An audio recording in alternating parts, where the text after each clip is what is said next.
All right, everybody, I'm so happy to be here with all of you. Thank you, each and every one of you, for joining today. As some of you know, this is my second town hall event with ASUCI, and I had a great experience last year, so it's really a pleasure to be back again today to talk with you about some of the most pressing issues that are facing our community today. Before we get going with questions, which is my favorite part, is to get to hear from you, I wanted to take this opportunity to speak with you about civic engagement. And I'm very happy to hear that so many of you are actively engaged with our democratic processes here on campus. I know it can be really tough as a student with everything else you have going on, and especially during these difficult times with the pandemic, to be involved in this work. But I can't stress enough how important it is that you use your voice and that you are heard in your community, that you are heard by your elected officials, that you are heard by your campus community. So you are our future leaders, and your engagement now is going to shape opportunities and conversations for years to come. The power of our students and other young people has been so clear this summer as protests across the country, led by you, have sparked real change. There is so much more work to be done, but you have been a powerful force in pushing us to begin that work. Your generation faces serious challenges, but you are rising to meet them. Please know that I'm your partner in this fight. That's why I'm here with you today, because of your voices are so important, and it's my job to listen to them. Historically, as you may know, young people have been relatively infrequent voters. In 2016, less than half of the voters ages 18 to 29 ended up voting in the general election. That was 15 points lower than any other age group.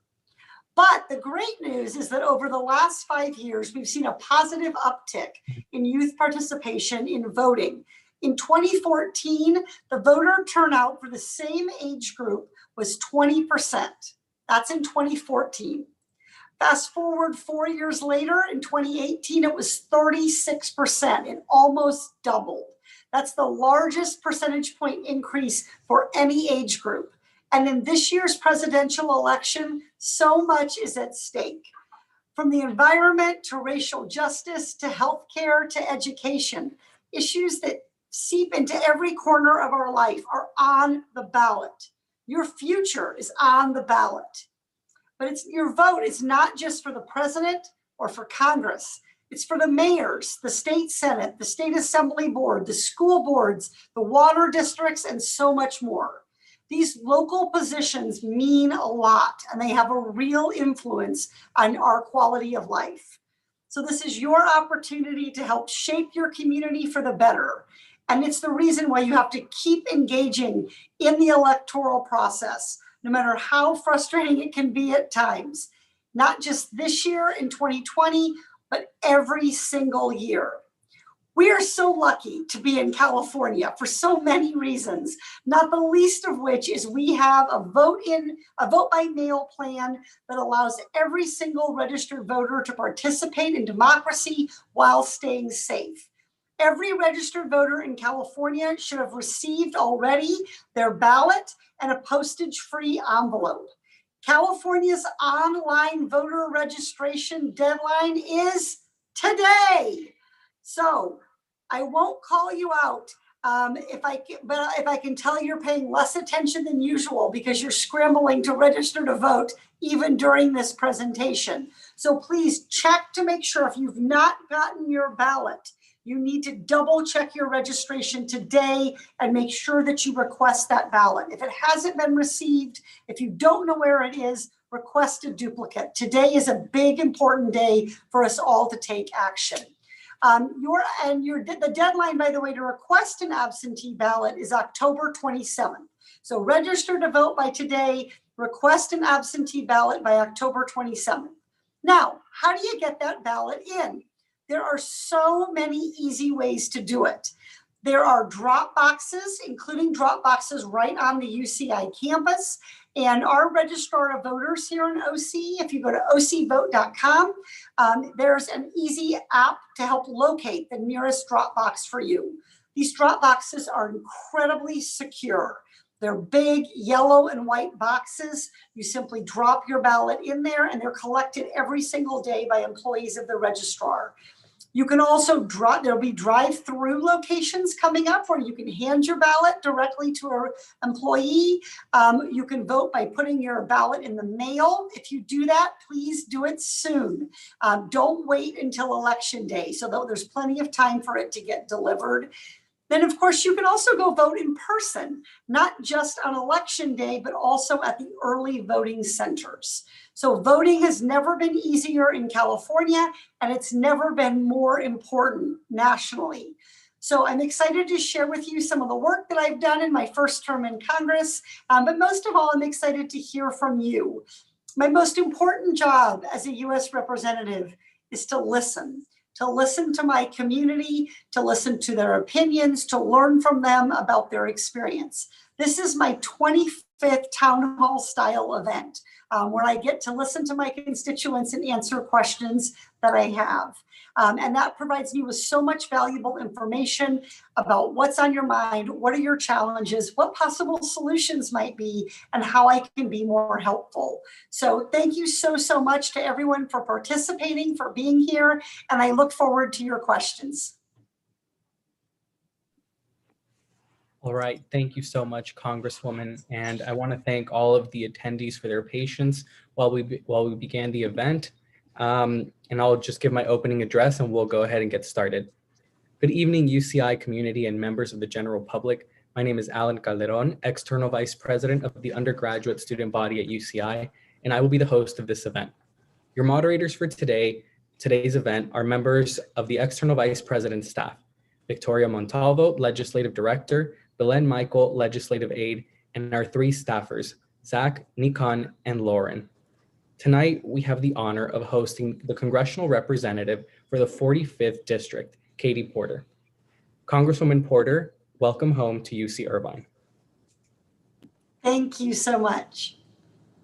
Good evening, everyone. My name is Victoria Montalvo, UCI's Legislative Director, and I will be a moderator for tonight's event. Before we begin, I wanted to share some quick audience guidelines. If you have any questions or comments or concerns during the town hall, please use the Q&A feature located at the bottom of your screen to message one of our staff members. We ask that you please be respectful of the Congresswoman's speaking time and keep questions or comments for the allotted discussion time. Good evening. My name is Belen Michael, UCI's Legislative Aide, and I'll also be a moderator. To give you a brief history of the Congresswoman, before she was an elected official to the U.S. House of Representatives in 2018, she law school at our very own campus. A year later, then California Attorney General Kamala Harris would appoint Katie Porter to be California's independent watchdog, and she would ensure that the banks who once cheated Orange County homeowners fulfilled their settlement promises. Early on, Representative Porter made it a mission to protect working-class families. Tonight, we will learn about the work that Congresswoman has accomplished over the last 2 years. Congresswoman, thank you for being here. At this time, we will begin the question and answer portion of tonight's event. To kick us off, the first question pertains to college affordability. As a co-founder of the College Affordability Caucus, what steps have you taken over the last 2 years to stop the skyrocketing cost of college and make college more affordable? So when I got to Congress, one of the things that I wanted to work on was not just the problem of student debt, which is very serious for this country, for the economy as a whole, as well as for the people who are burdened with that debt, but also the sticker price of college. So there's been a lot of conversation nationally. A lot of the presidential candidates have plans to how to address and reduce the student loan debt burdens that people have currently. But we don't want to do that only to find the next cohort of college students in debt. So I wanted to start a conversation about what are the causes of the rising cost of college and what can we do to reduce them? Because even when we talk about, well, go to public school rather than private school, the reality is we all know too well is that even public school is expensive. It is no longer true in this country that you can work during the summer and earn enough to be able to pay your tuition and room and board during the year. And so part of the goal is to try to make sure that we're not only addressing the debt crisis of the past, but we're preventing the debt crisis of the future. And so one of the things I've also been doing is doing a lot of oversight work of Secretary Betsy DeVos and the Department of Education. They have tried to make it harder for students to get public student loan forgiveness. And so she threatened to withhold financial aid from over 80,000 students in California. I led a letter on that topic, and I'm really thrilled that when we led that letter, when we called out Secretary DeVos, she backed down. I've also been introducing some substantive legislation in Congress. One of them is the Accountability in Student Loan Data Act. And right now, what we have is really poor and inconsistent data about who's paying their student loans in aggregate. And if we're going to understand the real harms and consequences of the student loan problem, we need to have accurate data. And that we want to prevent universities from manipulating that data, hiding their problems and preventing accountability. The other bill I have is with my wonderful colleague and gun violence prevention advocate, Lucy McBath, and it's called the Relief for Defrauded Students Act. And what this would do is permanently put into law protections for student borrowers who've been defrauded by their schools. We had here in our own backyard in Orange County, Corinthian College, and a lot of students that were hurt by that. I've also been working, obviously, during the pandemic on some student loan specific relief with regard to the pandemic, including making sure that we're extending COVID relief to the students who have Perkins loans. They were ineligible under the initial CARES Act, and this legislation was passed by the House as part of the HEROES Act, and unfortunately has not yet been taken up by the Senate. So it's really, really important that we continue to think about the student loan debt of today and of the past, but also about how we can reduce it going forward.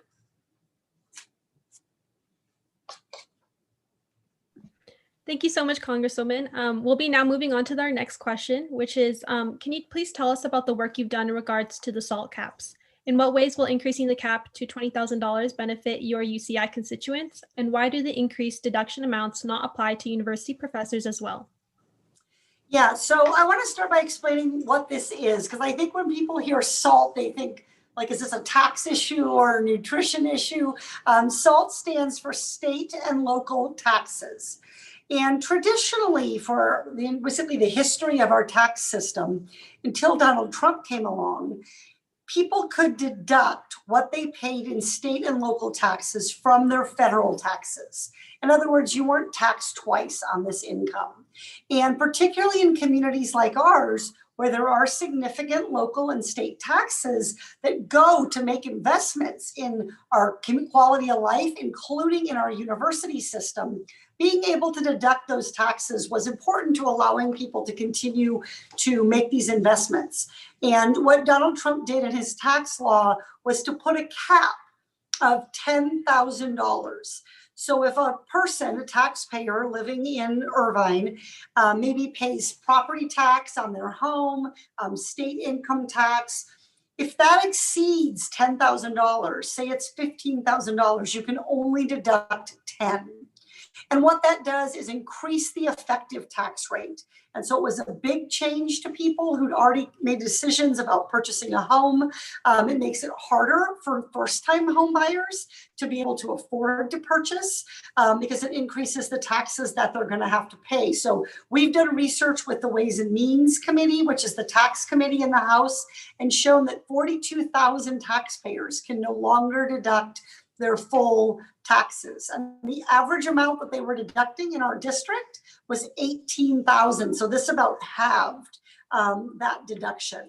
And so I led a bipartisan letter working across the aisle with Republicans, 2 Republicans from New York in particular, and demanded that leaders of both parties, Speaker Pelosi and the Republican leader Kevin McCarthy, bring to the House floor a vote about taxes. I shared stories of constituent experiences at the Ways and Means Committee. We had a tax town hall here in the district, and we were able to get a repeal of that tax again passed through the House. Unfortunately, no action yet in the Senate. But this is a fundamental issue of tax fairness. Communities and states that are making investments in their education and in their infrastructure shouldn't be penalized by the federal tax system. And this is having a disproportionate effect right here on California and on our Orange County community.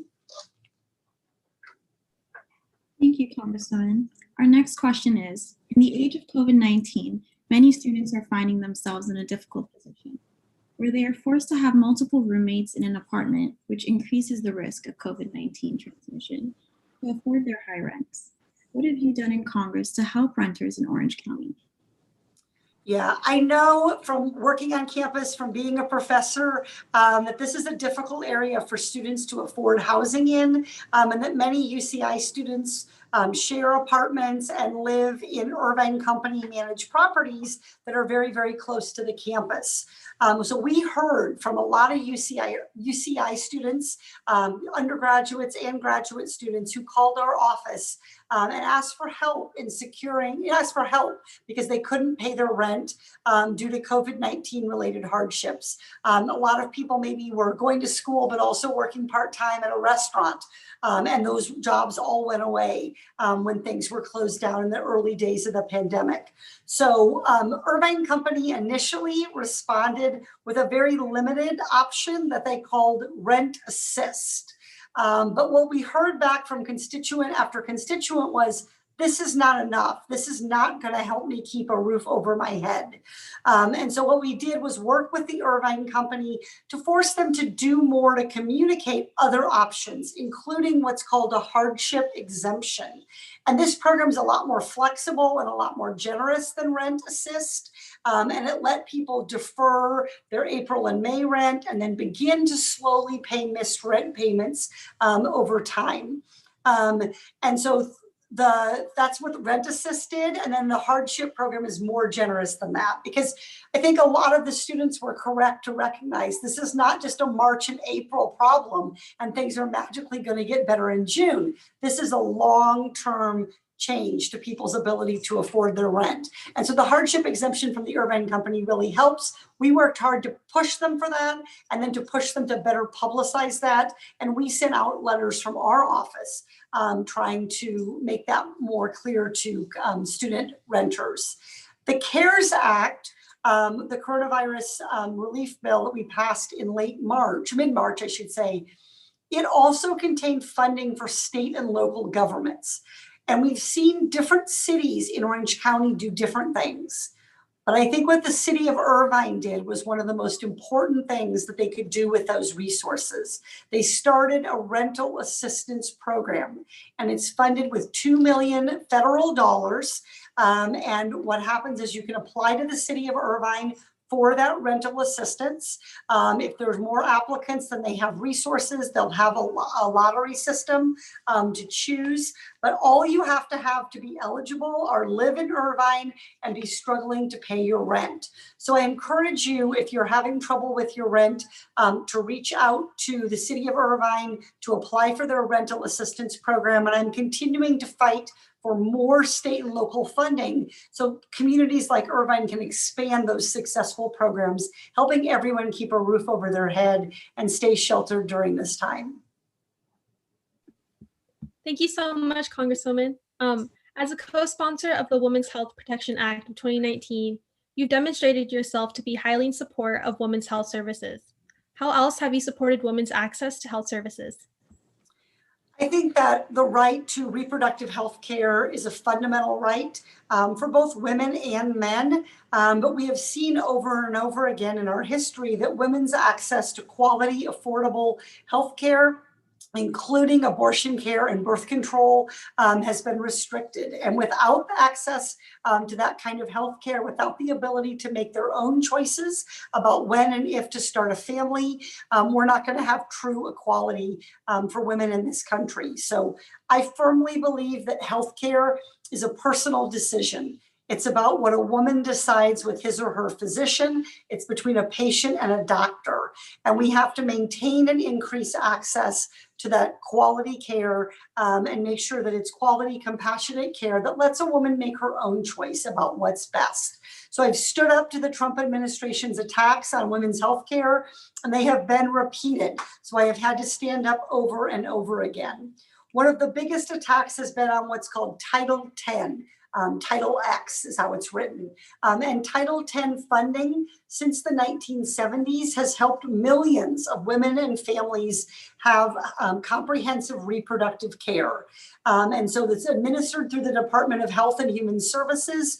And there have been efforts by the Trump administration to cut that funding and to limit that funding, to force those healthcare providers to not provide women with information about choices. And so it's really, really important, particularly with so much on the line with the Supreme Court and potential changes in the Supreme Court, that we understand that we in the legislative branch also can take important action to protect every woman's right to choose.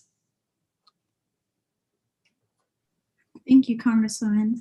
In regards to prominent environmental matters that directly impact Orange County residents and UCI students, how is your office confronted the ever-growing issue of climate change? I am really concerned about what's happening with our climate, and I recognize and agree that the time to act has actually passed. We are now in a place where what we're doing is not stopping climate change, but trying to slow the pace of climate change. We have years of work to do to be able to reverse the harm that we've already done. So this requires bold action. Especially in California, we are already seeing the consequences of climate change, everything from record high temperatures to wildfire, to erosion at our coasts.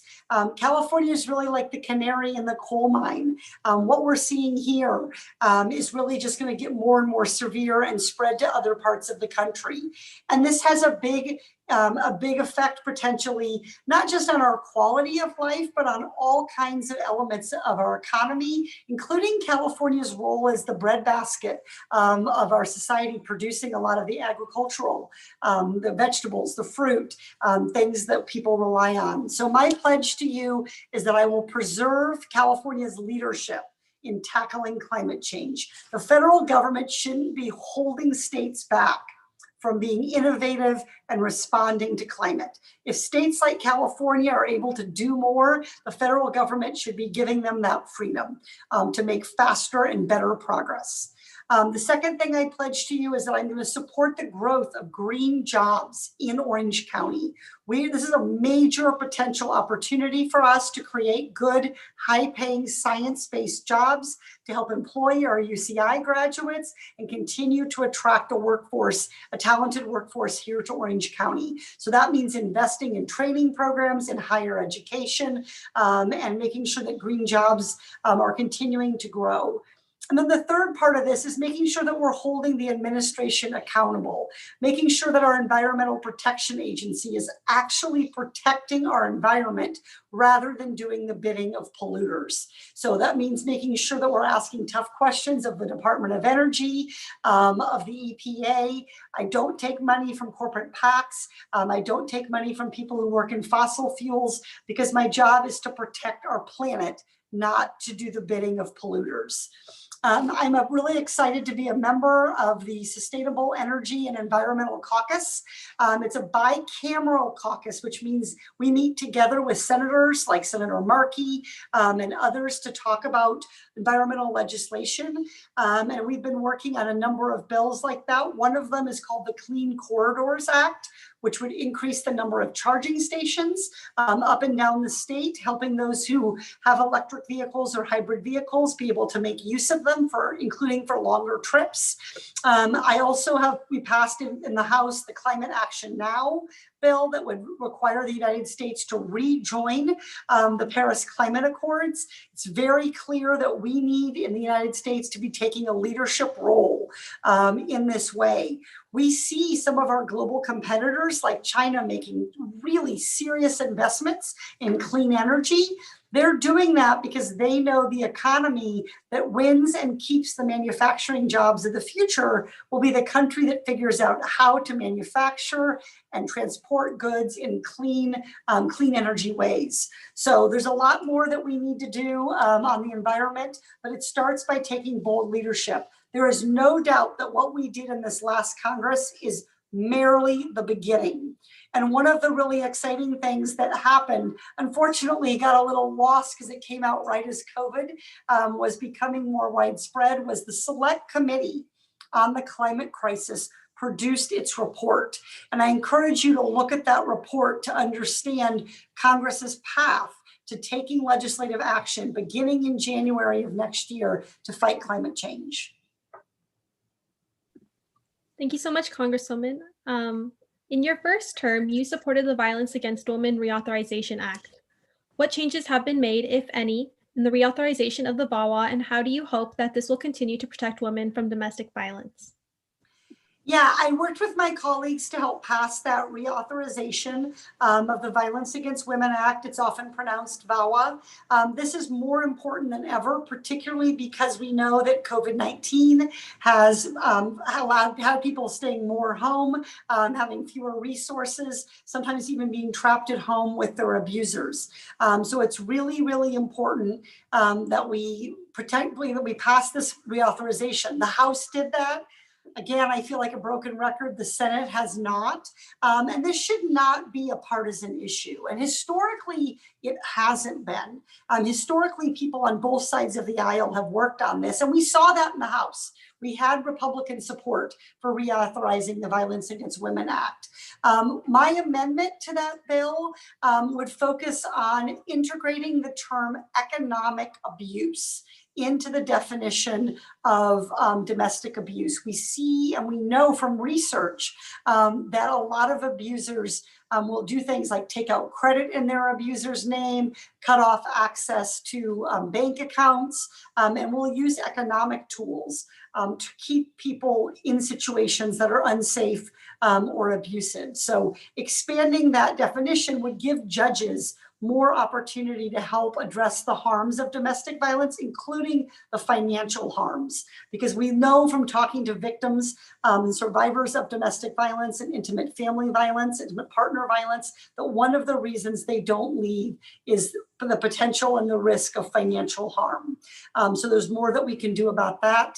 I also worked on a bill called PAWS, which is the Pet and Women's Safety Act. Another common reason that people don't want to leave is they're afraid to go to a shelter because they can't take a pet, a loved cat, a dog with them. And so we need to make sure that we have resources, shelter resources that let people keep their pets with them.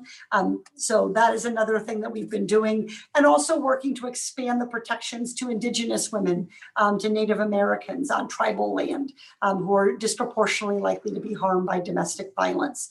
This is an issue that's going to take sustained effort. We made a lot of progress on this with the Violence Against Women Act in training law enforcement and trying to provide alternatives to the intervention of law enforcement in this situation, but more is needed. And really proud that we passed this on a bipartisan basis in the House. Very disappointed that the Senate has refused to take it up. I'm going to keep fighting. Thank you, Congresswoman. And that concludes the first portion of questions and answers. We will now transition into questions asked by the audience in real time, presented by members of the Legislative Affairs Commission. As a reminder, viewers can submit questions for the Congresswoman by submitting them in the document linked in the chat box. Our first question for you is, what inspired you to introduce your mighty whiteboard of truth into your congressional hearings? Yeah, so as many of you know, before I ran for Congress, I was a professor at UC Irvine.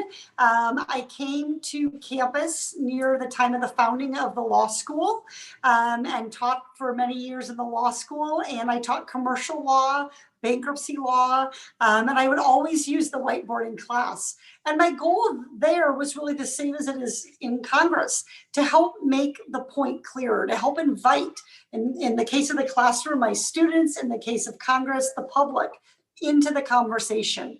I think too often in these hearings, we see representatives talking to themselves, giving speeches, but really the goal of these hearings is to get answers and to make the content accessible to the American people. So often I'll use the whiteboard or I'll use some other kind of prop to try to help the audience follow along with what I'm talking about and try to force the witness to confront the tough question I'm putting before them. So for example, I asked the CEO of JP Morgan Chase, I walked through the budget of an entry-level worker at his bank and showed how that worker, even with a minimum bare bones budget, wouldn't be able to make ends meet in Irvine on the wage that they were paying. And when confronted with those budget figures and that $567 shortfall in the budget that I had mapped out on the whiteboard, I asked Mr. Diamond, what should that worker do? And his answer was that he'd have to think about it. And that answer was very, very revealing. When you're the CEO of a huge corporation, you should know that your workers are being paid enough to make ends meet. And so the whiteboard is really just a tool to make the material more accessible, to help break it down for people. These hearings are not for the benefit of the witness to spew corporate propaganda. They're not for the benefit of politicians to hear themselves talk. These witnesses are for the American public to get answers. And so whether it's a whiteboard or something else, I'm going to try to use plain words, to ask clear, crisp questions, to be respectful of witnesses, but also to demand answers. Thank you, Congresswoman. We wanted to ask, how have you been holding up during the last few months? How has traveling been back and forth between DC during this? Yeah. Thank you for asking. It's definitely, it's never a fun flight from California to DC. I should say flights, because I often make a connection. And it's obviously been more difficult with COVID. Early on, when I was flying back and forth, when the outbreak was more severe in the East Coast, California had taken it very seriously, but I would land on my layover and nobody would be wearing a mask. People would be crowded together. And so it was a powerful reminder of all the risks that so many essential workers face in our economy, whether they're restaurant workers, farm workers, the need for personal protective equipment and common sense science-based measures. Another real challenge for me is I'm the only single mother of young children in Congress. There are, I think, 5 car dealers in Congress, but there's only one single parent of young kids. So having my children be out of school, having to supervise distance learning, that was a real challenge and also an important reminder about the role that schools play and quality childcare plays in making it possible for men and women to work and to be productive. So I think I'm doing as well as anybody. I'm grateful to be living here in California, where we have strong science-based protections. I think the university has taken this very, very seriously and worked hard to try to reduce risk among our campus community. But this is a really frightening time. And I think, like everybody else, sometimes I feel overwhelmed by all the changes that we're facing and sort of a weariness in battling this virus. But it's really important to be vigilant, to continue to wear a mask, to continue to be socially distant, to stay home when you can, and to get a flu shot. So I just went and got my flu shot. I drove through right there on lot 70 on campus. You roll your car window down, you stick your arm out, you get the flu shot. I was on my way in 90 seconds.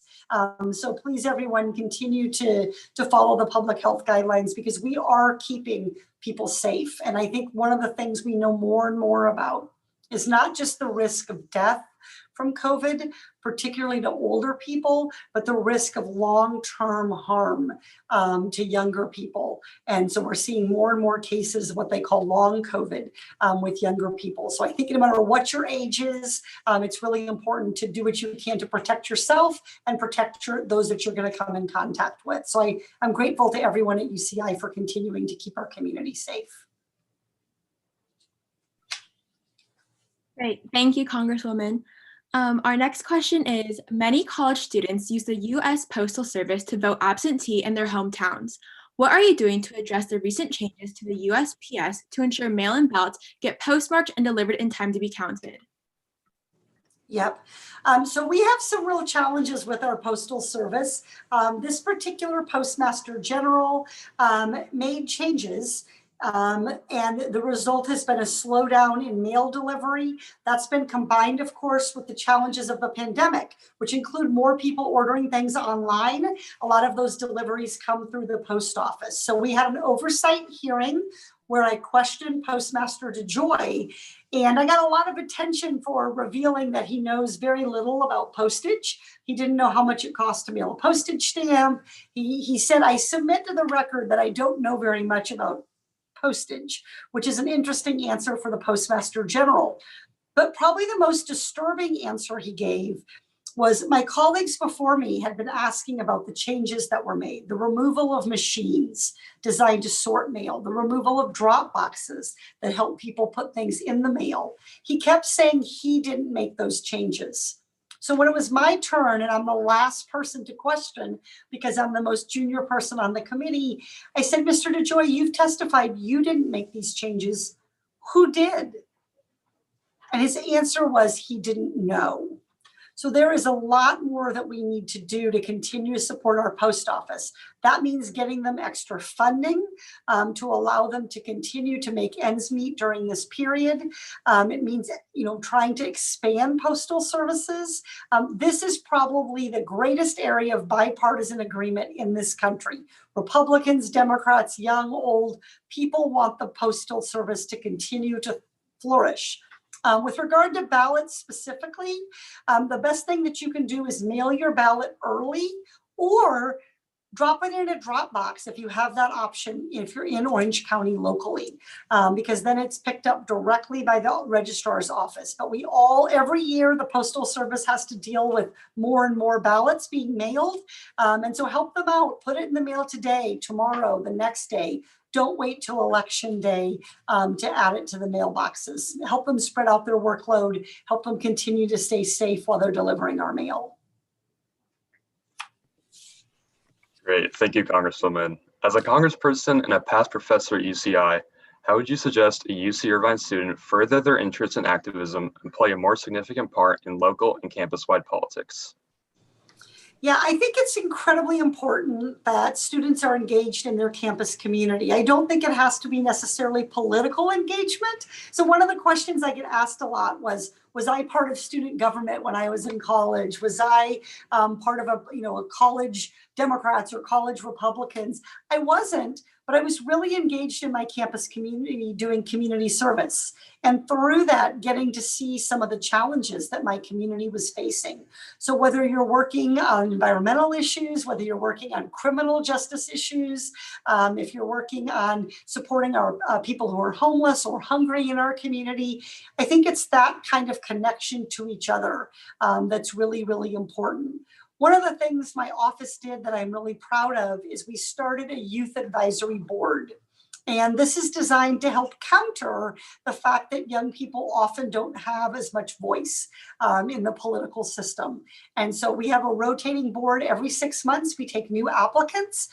There's some high school students and some college students, both community college and university. And what they do is over a 6-month program, they pick different legislative topics to study, and I meet with them and they make recommendations to me. So in the past, for example, they've worked on gun violence prevention and come up with specific bills that they would like me to sign on to. So I really value those conversations and I encourage people to get involved. I'm also really proud that my office offers paid internships so that every student who wants to have this kind of experience can afford to do so. But I would tell people It's not about any particular issue. It's more about finding what you're passionate about and digging in and engaging in that. Because doing what you care about, you'll build that lifelong connection to that issue and to our community. Thank you, Congresswoman. During the March primary, UCI had 2 polling sites, one in a far corner of campus and the other with a line over an hour long. What steps are you taking at the federal level to ensure college students, including those at UCI, can cast their ballots in a safe and timely manner? This is a fabulous question, and this is one of my passions. I actually dropped my ballot off at Mesa Court, and there was an incredibly long line to do so. And Mesa Court is not exactly in the middle of the campus, it's on one end.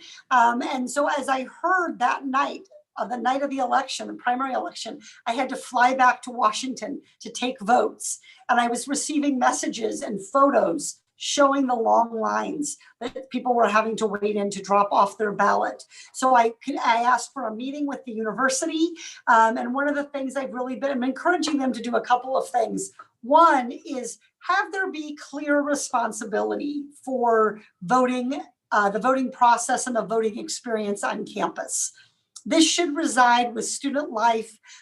This is an administrative responsibility of the campus because they're the ones making decisions, for example, about where the ballot boxes or polling places are going to be. So there needs to be a dedicated, responsible person for voting that both the registrar of voters, groups like yours can get in touch with. I've also asked the university to support legislation that my colleague Raja Krishnamurthy has. And that legislation would encourage universities to do things like distribute forms to register to vote at the same time that they're distributing other registration and enrollment forms. I know, I've stood on campus. I know how hard it is to get students who are rushing to get to class, especially across a big campus, to take 10 or 20 minutes to register to vote. So the idea is there's a set of sort of best practices that we ought to be using, and that's in that bill.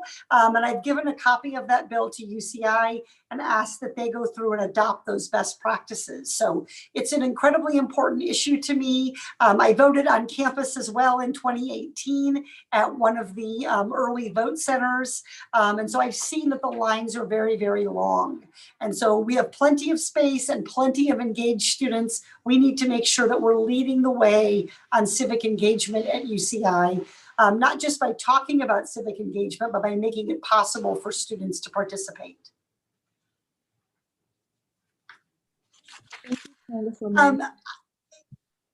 Sorry. You can continue, sorry. Oh no, go ahead, Lauren. Okay, so I'll move on to the next question. How will the Police Accountability Act of 2020 address flaws in the ways police are held accountable? Yep.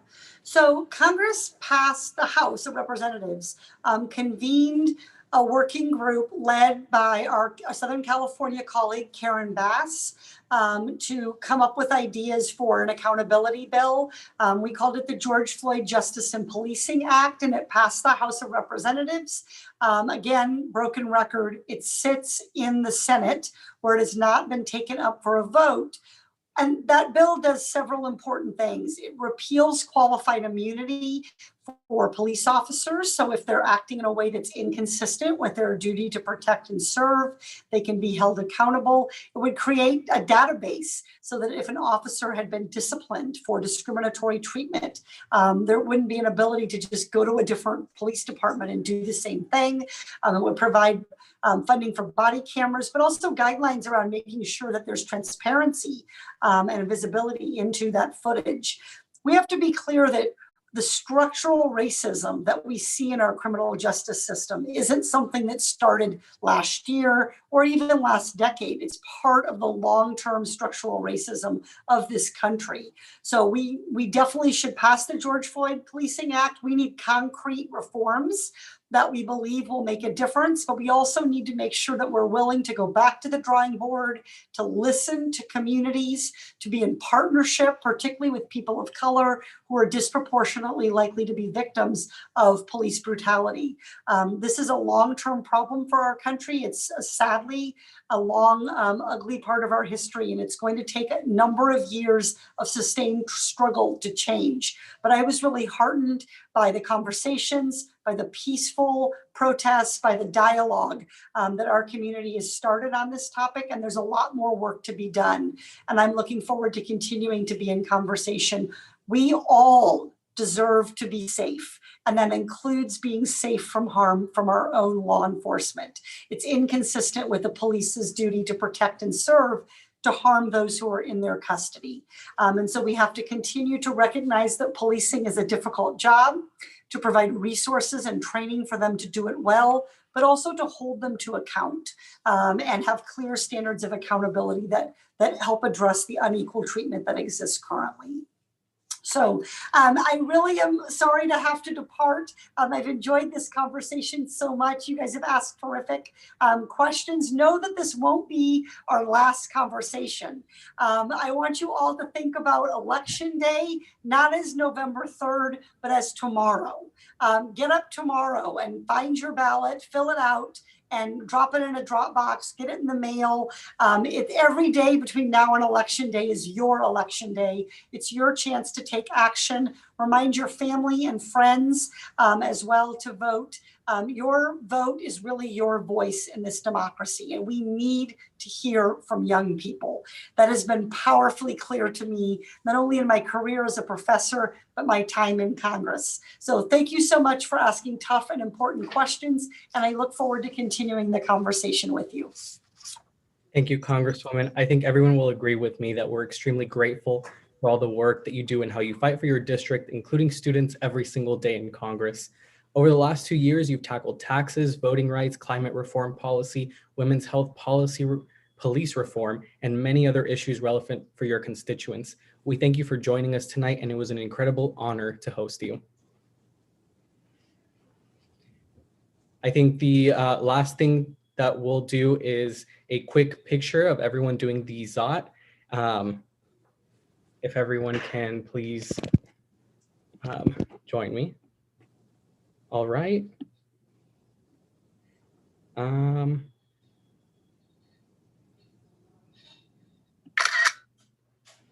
Thank you so much.